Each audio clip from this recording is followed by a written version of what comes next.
ധനവകുപ്പിനെതിരെ പൊതുഭരണ വകുപ്പ് തയ്യാറാക്കിയ റിപ്പോർട്ടിനെ ചൊല്ലിയുള്ള തമ്മിൽ തല്ലിൽ മുഖ്യമന്ത്രിക്ക് മൗനം. ഉദ്യോഗസ്ഥ ഭരണപരിഷ്കരണ കമ്മീഷൻ തയ്യാറാക്കിയ റിപ്പോർട്ട് തള്ളിക്കളയണം എന്ന ധനവകുപ്പിന്റെ നിരന്തര ആവശ്യവും മുഖ്യമന്ത്രി പരിഗണനയ്ക്ക് എടുത്തില്ല.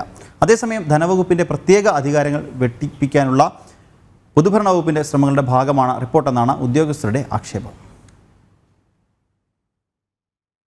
ധനവകുപ്പ് മന്ത്രി KN ബാലഗോപാൽ ആരോഗ്യ കാരണങ്ങളാൽ സെക്രട്ടേറിയറ്റിൽ എത്താറില്ല.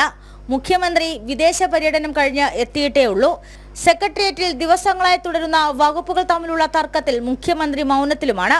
ധനവകുപ്പിലെ ഉദ്യോഗസ്ഥരെ വെട്ടിക്കുറയ്ക്കണം, കിഫ്ബിയും പെൻഷൻ കമ്പനിയും പൂട്ടണമെന്ന പൊതുഭരണ വകുപ്പിലെ ഉദ്യോഗസ്ഥ പരിഷ്കരണ വിഭാഗം തയ്യാറാക്കിയ റിപ്പോർട്ടിലാണ് പ്രതിഷേധം ശക്തമാകുന്നത്. കൂടാതെ ലീവ്, പെൻഷൻ തുടങ്ങിയ വിഷയങ്ങൾ ഉൾപ്പെടുന്ന സ്പാർക്കിന്റെ നിയന്ത്രണവും പൊതുഭരണ വകുപ്പിന് കീഴിൽ കൊണ്ടുവരിക എന്ന തീരുമാനത്തിനും ധനവകുപ്പിന് എതിർപ്പുണ്ട്.